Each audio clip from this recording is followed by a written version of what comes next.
اسرائیل نے اعلان کیا ہے کہ ایران نے لبنان کے اندر دوبارہ اپنے اڈے قائم کیے ہیں اور ہم ان اڈوں کو اڑا دیں گے۔ حال فی الحال کے اندر ہم نے دیکھا کہ نیتن یاہو اور ان کی کیبنٹ جو ہے یہ فار رائٹ جو سپرمسٹ ہے اس کے اوپر مبنی ہے، اور پوری دنیا اس کو کنڈیم کر رہی ہے کس طریقے سے ایتمار بن گوئر نے مسجد اقصی کا سٹیٹس کو اور پھر فلسطینیوں کے جھنڈے تبدیل کرنے کا اعلان کیا اور پولیس والوں کو حکم دیا کہ جہاں بھی فلسطینی نظر آئے اس کو شوٹ ایٹ دی سپاٹ کرو، یعنی جہاں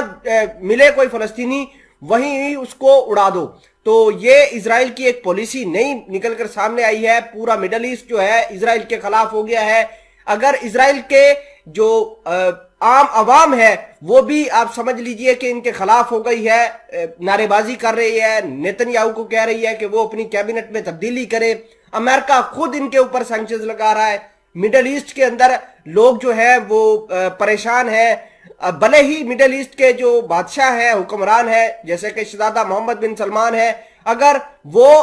پریشان ہوں یا نہ ہو، اسرائیل کے خلاف ہوں یا نہ ہو، لیکن سعودی عربیہ کی عوام ضرور اسرائیل کے ان اوچھے کنڈوں کی وجہ سے پریشان ہے۔ اب یہ لبنان کے اوپر حملہ کرنے جا رہے ہیں اور ایران ایک بہانہ ہے بیسیکلی، اور ان کے ایئرپورٹس کو اور لبنان کے جو بارڈر سائیڈ ہے خصوصاً سودرن سائیڈ اس کے اوپر یہ اٹیک کر سکتے ہیں، اور بہانہ یہ بنائیں گے کہ ایران نے یہاں پر اڈے قائم کر رکھے ہیں اور حزب اللہ کو یہاں پر ہتھیار فراہم کر رہا ہے۔ تمام تر چیزیں آج کی اس ویڈیو میں ڈیٹیل کے ساتھ ڈسکس کرتے ہیں۔ چھوٹی سی گزارش ہے کہ آپ ہمارا یوٹیوب چینل حسنات ٹی وی کو سبسکرائب کر کے پاس موجود گھنٹی کے نشان کو دبا لیں تاکہ لیٹسٹ نیوز آپ تک بر وقت پہنچتی رہے۔ سب سے بڑا کام جو ہوا ہے وہ نیتن یاہو نے اعلان کیا ہے کہ حزب اللہ ہماری ریڈ لائن ہے، ہمارے اوپر اگر اٹیک ہوا تو ہم اس کا برے طریقے سے جواب دیں گے۔ آپ کو یہ بھی بتا دیں کہ ایتمار بن گوئر نے اعلان کیا ہے کہ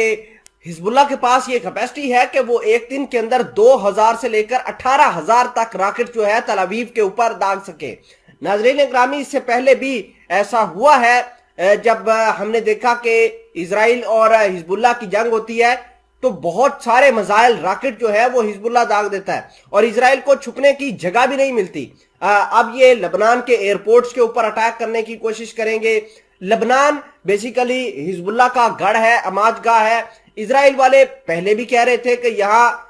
انٹرنیشنل ایئرپورٹ جو کہ بیروت انٹرنیشنل ایئرپورٹ ہے، وہاں پر سویلین فلائٹس کے اندر ایران اسلحہ بھر بھر کے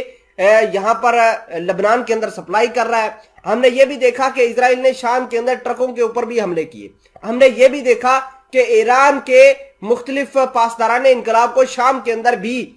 شہید کیا گیا۔ اب یہ جو لبنان کا سارا معاملہ نکل کر سامنے آیا ہے، یہ ایک پاسداران انقلاب کے کمانڈر ہیں جس کا نام فرید الدین ہے، اس کے ذمہ لگایا ہے، اور اسرائیل یہ کہہ رہا ہے کہ ہم نے اس کو بھی چیز کرنا ہے، ہم نے اس کو بھی مارنا ہے، اور شام کے اندر یہ کسی وقت بھی بڑی کارروائی کر سکتے ہیں، اور لبنان ان کے نشانے پر آ چکا ہے۔